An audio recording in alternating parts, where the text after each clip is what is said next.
Want to delete messages on Facebook Messenger? In this video, I will show you how to delete message on Messenger step by step. Step 1. Open the Messenger app on your phone. Open the conversation containing the message. Tap and hold the message you want to delete. Tap remove or unsend.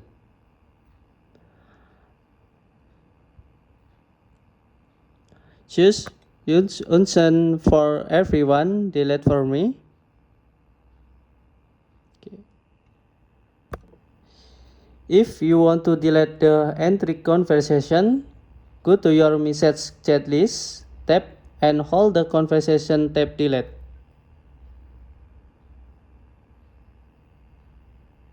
Thank you guys. See you.